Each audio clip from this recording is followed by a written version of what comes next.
জুলাই গণঅভ্যুত্থানের ১ বছর পূর্তি উপলক্ষে কর্মসূচি ঘোষণা করেছে জামাত এনসিপি। বিএনপি কি খানিকটা পিছিয়ে? তবে কি জুলাই গণঅভ্যুত্থান গুরুত্বহীন? সম্প্রতি আমরা লক্ষ্য করেছি যে বাংলাদেশ জামায়াত ইসলামী আগামী যে মাসটি রয়েছে জুলাই মাস, যেটি আমাদের ঐতিহাসিক জুলাই গণঅভ্যুত্থানের মাস, জুলাই আগস্ট মাস, সেই মাসকে সামনে রেখে প্রায় ৩৯ দিনের একটা কর্মসূচি ঘোষণা করেছে, দীর্ঘ কর্মসূচি।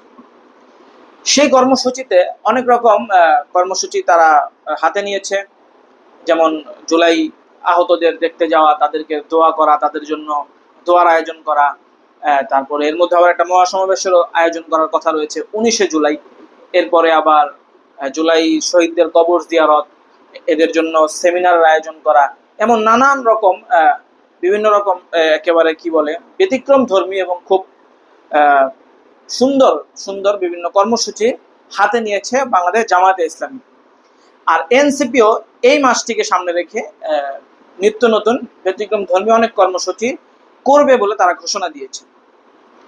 দেখেন, বর্তমান বাংলাদেশের এই পরিস্থিতিতে আমরা সবাই কম বেশি জানি যে বাংলাদেশের যে ইতিহাস, সেই ইতিহাসের সাথে ২৪শে জুলাই আগস্ট যে গণঅভ্যুত্থান, সেই গণঅভ্যুত্থানটি স্বর্ণাক্ষরে লেখা হয়ে গিয়েছে অলরেডি।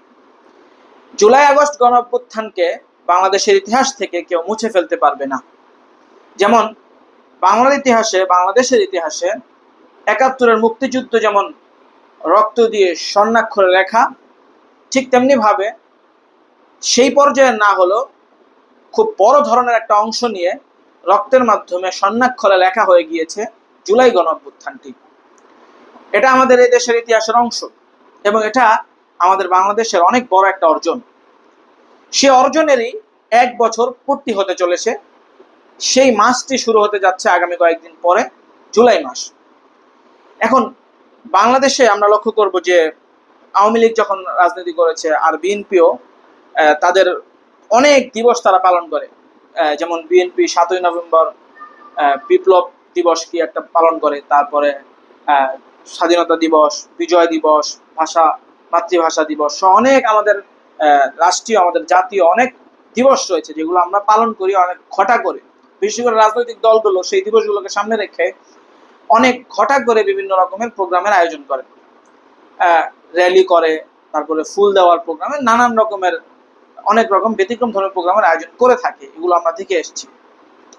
যেহেতু জুলাই গণঅভ্যুত্থানও আমাদের ইতিহাসের স্বর্ণাক্ষরে লেখা নতুন একটি সংযোজন, সেক্ষেত্রে এই মাসটিকে সামনে রেখেও রাজনৈতিক দলরা বিভিন্ন নিত্য নতুন ব্যতিক্রম ধর্মী কর্মসূচি রাখবেন, কর্মসূচি পালন করবেন, এটাই স্বাভাবিক।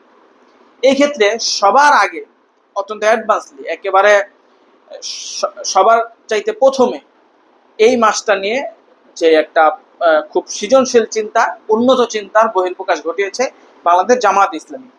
তারা কিন্তু মাসব্যাপী কর্মসূচি ডাক দিয়েছে। এনসিপিও একই সুরে সুর মিলিয়ে কর্মসূচি পালন করবে, এটাও তারা ঘোষণা করেছে। এক্ষেত্রে বাংলাদেশের সবচেয়ে বড় রাজনৈতিক দল, যারা ক্ষমতার সবচেয়ে কাছাকাছি, তাদের কাছ থেকে এখনো কোনো ঘোষণা কিন্তু এই উপলক্ষে আসে নাই।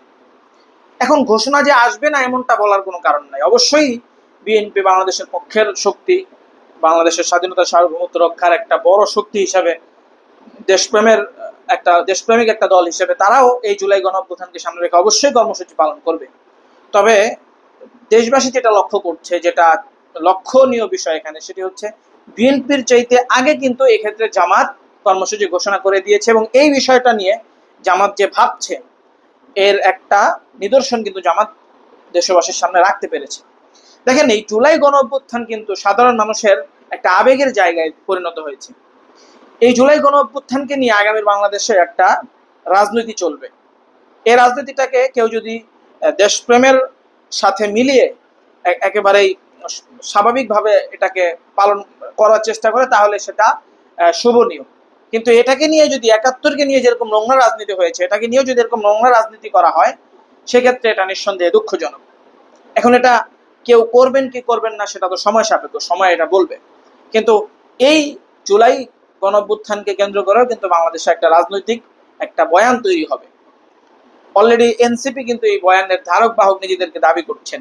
যেমন আওয়ামী লীগ ৭১কে তাদের প্রত্যেক সম্পত্তি দাবি করে, মুক্তিযুদ্ধকে তাদের প্রত্যেক ঠিকাদারি সম্পত্তি দাবি করে। এনসিপিরও অনেক নেতার এরকম বক্তব্য শুনলে বোঝা যায় যে জুলাই গণঅভ্যুত্থানও তাদের প্রত্যেক সম্পত্তি, তারা নিজেদের অর্জন। এটা কোনোভাবেই কোনো স্বাভাবিক কোনো কথা নয়, এটা মানার মতো কথা নয়, এটি অনুচিত এবং একেবারে ভুল একটা বিষয়। জুলাই গণঅভ্যুত্থান কোনোভাবে এনসিপির ব্যক্তিগত কোনো সম্পত্তি না, এটা বাংলাদেশের সকল মানুষের অর্জন, সকল রাজনৈতিক দলের অর্জন, ফ্যাসিবাদ বিরোধী সকল শক্তির অর্জন। সেই হিসাবে এই দিবসটা নিয়ে সবারই তাদের আবেগের জায়গাটা থেকে সবারই বিভিন্ন দিবস পালন করার অধিকার রয়েছে, এবং আমি ব্যক্তিগতভাবে আশা করি সবাই এটা করবেন। কিন্তু বিএনপি যেহেতু সবচেয়ে বড় দল, তাদেরই সবার আগে সৃজনশীল এবং ব্যতিক্রম ধর্মী নিত্য নতুন কর্মসূচি পালন করার কথা ছিল, কিন্তু অত্যন্ত সবাইকে অবাক করে দিয়ে তাদের ওপর দিয়ে কিন্তু আগে বেড়ে জামাত কিন্তু কর্মসূচি ঘোষণা করেছে, এবং জামাত এ নিয়ে একেবারে চারদিকে শোরগোল ফেলে দিয়েছে, যেটা নিঃসন্দেহে বর্তমান যে রাজনৈতিক যেই খেলা, যে প্রতিদ্বন্দ্বিতা, সেই প্রতিদ্বন্দ্বিতায় জামাতকে একটা আলাদা একটা ফিডব্যাক দিবে বলেই আমি বিশ্বাস করি, এবং এটা আমি ব্যক্তিগতভাবে মনে করি। যাই হোক, আল্লাহ তাআলা আমাদের দেশকে ভালোবেসে দেশের জন্য সকলকে যার যার জায়গা থেকে অবদান রাখার তৌফিক দান করেন। আমিন ইয়া রাব্বাল আলামিন।